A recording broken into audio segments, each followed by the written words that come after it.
እንደ ኢትዮጵያውያን አቆጣጠር ሚያዝያ 24 ቀን 1965 በዕለተ ረቡዕ ኒው ጀርሲ ከተማ ጎዳና ላይ 3 ወጣቶች ፖንቲያክ ሊመንስ መኪናቸውን ተሳፍረው እየተጓዙ ነው። የከተማይቱ መንገድ ባለስልጣን ሕንፃ አካባቢ ሲደርሱ የተቆጣጣሪ ፖሊስ መኪና ጥግ ይዘው እንዲቆሙ ይነግራቸዋል። መኪናዋን የሚያሽከረክራት ሱንዲያታ አኮሊ በተባለው መሠረት የመኪናዋን ሞተር አጥፍቶ ቆመ። ፖሊሱ ጄምስ ሃርፐር የወጣቶች መኪና ይጠጋና አሽከርካሪው አኮሊን ከመኪናው እንዲወርድ፣ ሌሎቹ ተሳፋሪዎች ዛይድ ማሊክና እንስቷ አሳታ ሻኩር እጃቸው ወደ ላይ አድርገው ባሉበት እንዲቀመጡ ያዝዛል። ወጣቶቹ የተባሉትን አደረጉ። የመሳሪያ ተኩስ ድምፅ ተሰማ። ከወጣቶቹ መካከል ዛይድ ማሊክ ሕይወቱ ስታልፍ፣ አሳታ ሁለቱም እጆቿ ላይ ተመትታ ቆሰለች። በፖሊሶቹ በኩል መኪናዋን ያስቆማት ጄምስ ሃርፐር ሲሞት፣ አጃቢው ሆኖ ሲከተለው የነበረው ዌርነር ፎርስተር ደግሞ ቆሰለም። አደጋውን በማድረስ የተወነጀሉት ወጣቶች ሲንዲያታ አኮሊና አሳታ ሻኩር ወደ ዘብጥያ ተወረወሩ።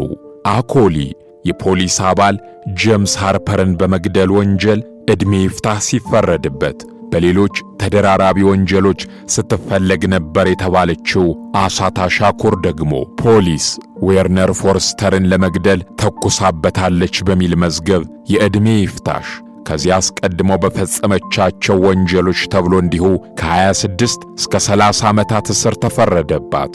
እንዲያው ለመሆኑ አሳታ ሻኩርስ ማን ነች?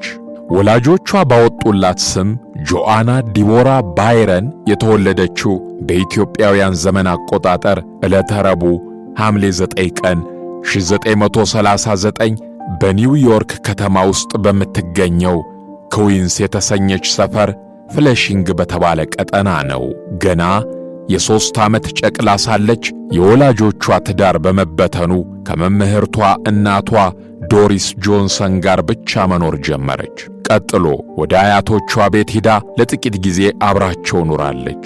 ረጅሙ የልጅነቷ ጊዜ ያለፈው ግን የእናቷ እህት አክስቷ ኤቭሊን ዊሊያምስ ቤት ነበር። ጆአና ለአክስቷ ያላት ፍቅር የተለየ ነው። በዚያ የልጅነት ዕድሜ በጥያቄ ሳጣድፏት ሁሉንም ነገር በትክክል አብራርታ ትመልስልኝ ነበር። የማታውቀው ነገር አለ ለማለት እስኪቸግር ድረስ ለሁሉም ጥያቄዎች ከነማብራሪያው መልስ ነበራት ስትል አውስታለች። ጆአና አያቶቿን ስታስታውስ ሁልጊዜ ይመክሯት የነበረውን ነገር ደጋግማ ታወራዋለች። በማንም ሰው ፊት ራስሽን ዝቅ አታድርጊ፣ በተለይ ከነጮች ጋር ስታወሪ አንገትሽን እንዳትደፊ፣ ቀና ብለሽ አውሪያቸው፣ ደግሞም ጌታዬ እመቤቴ እንዳትያቸው ይሉኝ ነበር ስትል በግለ ታሪክ መጽሐፏ ላይ አስፈራለች። ይህን የአያቶቿን ምክርና የአክስቷን ሁሉን የማወቅ ጥበብ ይዛ ነው እንግዲህ ወደ ትምህርት ቤት የገባችው።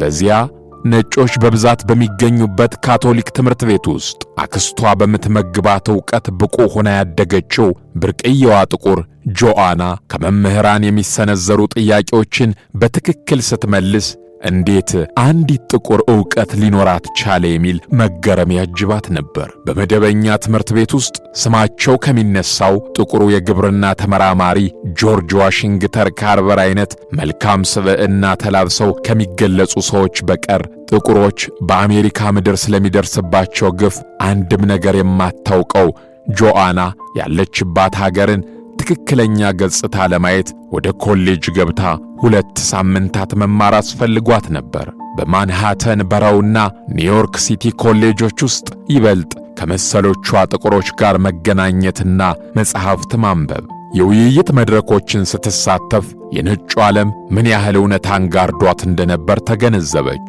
እንደ እርሷ አባባል ለመጀመሪያ ጊዜ ማንነቷን ተዋወቀችው። አፍሪቃዊት ሴት ለለውጥ ስትነሳ ከራሷ ጀመረች። ነጮቹ እንደሚያደርጉት ጸጉሯን ሰንጥቃ መተኮስን ትታ እንደ ጥቁሮቹ አጎፈረችው።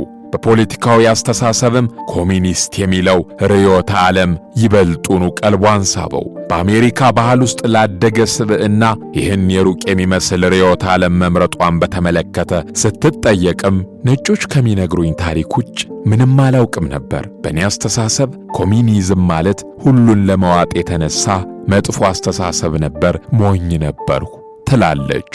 ቀጥላ ስሟን ቀየረች። ጆአና ምዕራባዊ ስም ነው። እኔ ደግሞ ምዕራባዊትም አሜሪካዊትም ኒግሮም አይደለሁም፣ አፍሪቃዊት ነኝ። ስለዚህ አፍሪቃዊ መጠሪያ ያስፈልገኛል ያለችው ወጣት ቤተሰቦቿ ያወጡላትን ስም ከመዝገቧ ላይ ፍቃ አዲስ አፍሪቃዊ ስም ለራሷ ሰጠች፣ አሳታ ኦሉግባላ ሻኩር። ይህን ስም ለምን እንደመረጠች ስትናገር በቀደምት የምዕራብ አፍሪቃውያን ቋንቋ አሳታ ማለት ታጋይዋ፣ ኦሉግባላ አዳኝ፣ ሻኩር ደግሞ በአረበኛ ቋንቋ አመስጋኟ የሚል ትርጉም እንዳለው አስረድታለች። ሕይወቷም ይሄው ነበር ማለት እንችላለን።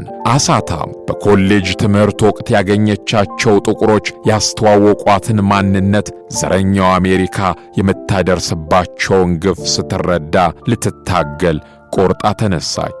የመጀመሪያ የትግል እርምጃዋም በምትማርበት ማንሃተን ኮሌጅ ውስጥ የጥቁር መምህራን ቁጥር ማነስና ጥቁሮች ለምን የሚፈልጉትን መማር ተከለከሉ የሚል ነበር። በዚህ እንቅስቃሴ ምክንያትም ለእስራት ተዳረገች። ከዚያ ወደ ኦክላንድ አቅንታ ብላክ ፓንተር ፓርቲ አባል ሆነች።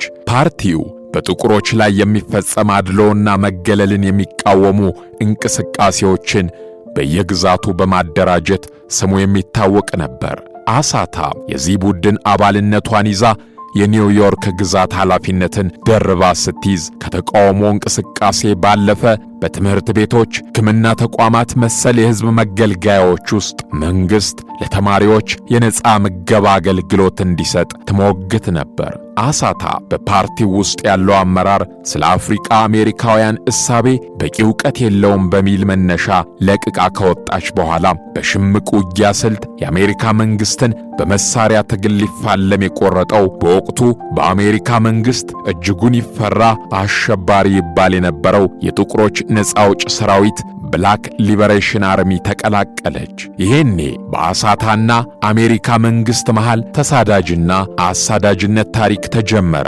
ታጣቂውን ሰራዊት በተቀላቀለች በወራት ውስጥ በሆቴል ውስጥ አልጋ የያዙ ሰዎችን ገንዘብ ለመዝረፍ ስትሞክር ተይዛ በሚል በጥይት ሆዷ ላይ ከመመታት ጀምሮ ለበርካታ ጊዜያት ወህኒ መመላለስ የዕለት ውሎዋ መሃል አንዱ የሆነ መሰለም። በግለ ታሪክ መጽሐፏ ላይ እንዳሰፈረችው መንገድ ላይ ስሄድ ከኋላዬና ከፊቴ ጥቁር ካፖርት ያደረጉ 2 እና 3 ሰዎች ይከታተሉኛል። ከቤቴ ባሻገር መኪና ውስጥ ሆነው ይጠባበቁኛል። በመኖሪያ ቤቴ ውስጥ የግል ወሬ ለማውራት ስፈልግ እንኳ እነርሱ እንዳይሰሙኝ ሙዚቃውን እጅግ ከፍ አድርጌ ነው ብላለች።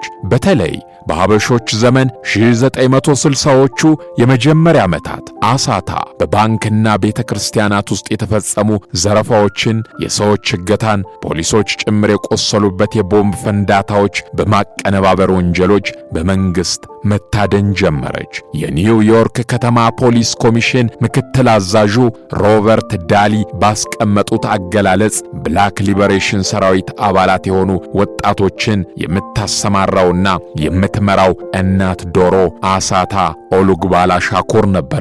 የአሜሪካ ትልቁ የወንጀል መርማሪ ተቋም ኤፍቢአይም በመላ ሀገሪቱ እርሷን የማደን ተልእኮውን ጀመረም። የአሜሪካ መንግሥት የጥቁሮቹ ሰራዊት ዓላማ የነጭን ዘር ማጥፋት ነው በሚል ለሚያቀርበው ክስ አሳታ የራሷን መቃወሚያ ስትጽፍ የእኛ ሐሳቤ ነጮችን በመጥላት ላይ አይመሠረትም፣ ጥላቻን በዝባዥ የሆነው ካፒታሊዝምና ኢምፔሪያሊዝም አመለካከት ብቻ ነው ብላለች። በዚህ ሁናቴ ላይ ሳለች ነበር ያቺ ቀን የመጣችው።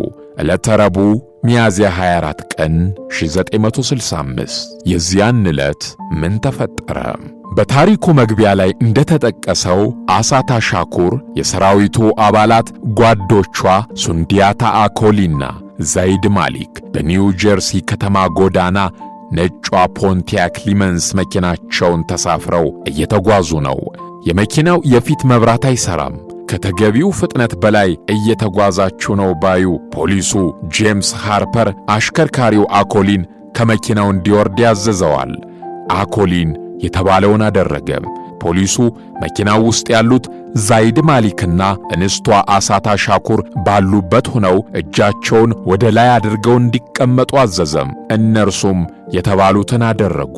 ይህ ሁሉ ሲሆን ሁለተኛው ፖሊስ ዌርነር ፎርስተር በፖሊሶች መኪና ውስጥ እንደተቀመጠ ነበር። ከወጣቶቹ መካከል ዛይድ ማሊክ እዚያው መኪና ውስጥ እንዳለ ሲገደል፣ አሳታ ሁለት እጆቿ ላይ በጥይት ተመታለች። አኮሊ ከአደጋው ስፍራ አመለጠ ከተባለ በኋላ ታድኖ ተይዞ ልክ እንደ አሳታ ሁሉ ታስሮ ዕድሜ ልክ እስር ተፈረደበት። የአሳታ እስር ግን የተለየ ነበር። በወህኒ ሳለች እጅና እግሯ ላይ የተጠለቀው ካቴና ቆዳዋን እስኪሰረስር ሳይፈታላት የጠበቀባት አሳታ አብረዋት ታስረው የነበሩ ሰዎች፣ ጠበቃዎቿ፣ የሕክምና ባለሙያዎች ጭምር እንደተናገሩት ለወንድ ታራሚዎች በተዘጋጀው ጨለማና ቀዝቃዛ ክፍል ብቻዋን ለዓመታት ከመቆየቷም በላይ ከዚያም ስትወጣ ባልተለመደ መልኩ በአስገድዶ መድፈር ጭምር ተከሰው ከተያዙ ወንዶች ጋር በአንድ ክፍል እንድትቀመጥ ተደርጋለች። ይህ ብቻ አይደለም። በዳኛው ውሳኔ ሐኪሞች እንዲያዩዋት ቢደረግም ሕክምና ቦታ ሆና እንኳ ክፋታቸውን ያላበረዱት ፖሊሶች ሐኪሞቹ ወደ ምርመራ ክፍል ሲልኳት አብረዋት እየገቡ በቃላት ከሚገለጽ በላይ በደል ፈጽመውባታል። ፍርድ ቤት ስትቀርብም ከሟቹ ፖሊስ ጄምስ ሃርፐር ጋር አጃቢ ሆኖ በአደጋው ስፍራ የነበረውና ሟቹ ፖሊስ ከመኪና ወርዶ ወጣቶችን ሲያናገር እርሱ ግን መኪናው ውስጥ ሆኖ ድርጊቱን ሲከታተል የነበረው የዌርነር ፎርስተር ምስክርነት እርሷን ጥፋተኛ አስብሎ ለመወንጀል በቂ ሆኖ ተገኝቷል። የፍርድ ሂደቱ ምን ያህል ስንኩል እንደነበር የሚጠቅሱት የአሳታ ሻኩር ጠበቃዎች ነፃነቷን የሚያረጋግጡ ማስረጃዎች ከጽሕፈት ቤታቸው ተዘርፎ እንደጠፋ ብቻ ሳይሆን ቆየት ብሎ እነዚያ ማስረጃዎች ፖሊሶች እጅ መገኘታቸውን ያመለክታሉ። ምስክሮችን በተመለከተም በዚያን ጊዜ ከመኪናውም ያልወረደው ፖሊስ የሰጠው ቃል በራሱ አሳታ ሻኩር ንጹሕ ብትሆንም ሆን ተብሎ እርሷን ወህኒ ውስጥ ለማስቀረት የተደረገ ጥረት እንደነበር ያሳያል ይላሉ። እንደ ዌርነር ገለጻ ሟቹ ፖሊስ ወደ ወጣቶቹ መኪና ተጠግቶ አሽከርካሪው አኮሊን ከመኪናው እንዲወርድ፣ አሳታና ሟቹ ዛይድ ማሊክ እጃቸውን ወደ ላይ አድርገው እንዲቀመጡ ሲታዘዙ ሰምቷል። ከመኪናው ሳይወርድ ደግሞ በምስክርነት ቃሉ ላይ አሳታ እጇን ወደ ቀኝ እግሯ ልካ መሳሪያ አውጥታ ፖሊሱ ጄምስ ሃርፐርን በሽጉጥ ትከሻው ላይ ስትመታው አየሁ ብሏል። ከመኪናው ሳይወርድ ያውም ከሹፌሩ አጠገብ ተቀምጣ የነበረችው አሳታ እጇን ወደ እግሯ ስትሰድና መሳሪያ ስታወጣ አየሁ ነው የሚለው። የጨቅላ ልጇን ምስል ይዛ በአንድ ልጄ ሕይወት እምላለሁ፣ እኔ አንድም ጥይት አልተኮስኩም፣ ሽጉጥም አልነበረኝም። ከተቀመጥኩበት ወንበር ጀርባ በኩል ተተኩሶብኝ ሁለት እጄ ክንዶቼ ላይ ተመትቻለሁ። በምን አቅሜ መሳሪያስ ከየት አምጥቼ ተኩሳለሁ? ፍረዱኝ ብትልም የሚሰማት አልነበረም። አሳታ ሻኩርን በዚህ መልክ የከሰሳት ፍርድ ቤት አርብ መጋቢት 16 ቀን 1969 በዋለው ችሎት ፖሊስ ዌርነር ፎርስተርን ለመግደል ተኩሳበታለች በሚልና በሌሎች ተደራራቢ ወንጀሎች ስትፈለግ ነበር የተባለችው ወጣት ላይ ዕድሜ ይፍታሽ እንዲሁም ከ26 እስከ 30 ዓመታት እስር ወሰነባት። ፍርድ ከተላለፈባት ጀምሮ ከአእምሮ ሕሙማን ማገገሚያ እስከ ደሴታማ የብቻ ዘብጥያ ሲያማቅቃት ከቆየ በኋላ በኢትዮጵያ ዘመን አቆጣጠር ጥቅምት 22 ቀን 1972 በዕለተ ዓርብ የግፈኞች ተጻራሪ ታጋይዋ የማትሰበረው አሳታ ኦሉግባላ ሻኩር ነፃነቷን አወጀች። በወቅቱ ለወንድ እስረኞች ብቻ በተሠራው ሊንተን ጥብቅ ማረሚያ ቤት እስረኛ ቤተሰብን ለመጠየቅ ብለው የገቡ ወጣቶች የቅጥሩ ጠባቂ የነበሩ ሁለት ፖሊሶችን አፈኗቸው። የእስረኛ ማመላለሻ መኪናውን ይዘውም ከግቢው ወጡ። ኃይሉን ያጠናከረው ፖሊስ የተፈጠረውን ለማወቅ የእስረኞች ቆጠራ ሲያደርግ አሳታ ሻኩር በግቢው ውስጥ እንደሌለች አወቀም። እርሷን የማደን ዘመቻው በመላው አሜሪካ ተቀጣጠለም። ኤፍቢአይ ኤፍቢአይና የኒውዮርክ ከተማ ፖሊስ ያለችበትን ላሳወቀን ጎበዝ $2 ሚሊዮን ወረታ እንከፍለዋለን አሉ። አደኑ። ለ5 ዓመታት ተጠናክሮ ቀጠለ። አሳታ አልተገኘችም። ከ5 ዓመታት በኋላ ግን አንድ ዜና ተሰማ። የኩባው አብዮታዊ መሪ ፊደል ሩይዝ ካስትሮ ጥቁሯ ግስላ እዚህ እኔ አገር ኩባ ናት፣ የመኖሪያ ፍቃድ ሰጥቻታለሁ አሉ። አሳታ ሻኩር ባለቀው ሳምንት ዕለተ ዓርብ መስከረም 16 ምሽት በተጠለለችበት ኩባ እንዳለች በ78 ዓመቷ ሕይወቷ አለፈም። እስከዚህ የሕልፈት ቀኗ ድረስም ቢሆን ግን የአሜሪካው ኤፍቢአይ በጥብቅ እፈልጋቸዋለሁ ከሚላቸው 10 ሰዎች አንዷ ነበረች። በጥቁር አሜሪካውያን ትግል ስሟ ደጋግሞ የሚነሳው አንጄላ ዴቪስ ይህን የኤፍቢአይና የአሜሪካ መንግሥት ዘመቻ በተመለከተ ስትናገር አሳታ ሻኩር ወንጀለኛ አይደለችም፣ ያውም ከ4 አስርት ዓመታት በኋላ ጭምር እርሷን በዚህ ልክ የማሳደዱ ዓላማ ጥቁሮች ዳግም ቀና እንዳይሉ የመድፈቅ ነፃነታቸውን እንዳያስቡ የሚገባቸውን መብት እንዳይጠይቁ ለማድረግ የተቀመጠ ገደብ ማሳያ ነው ትላለች።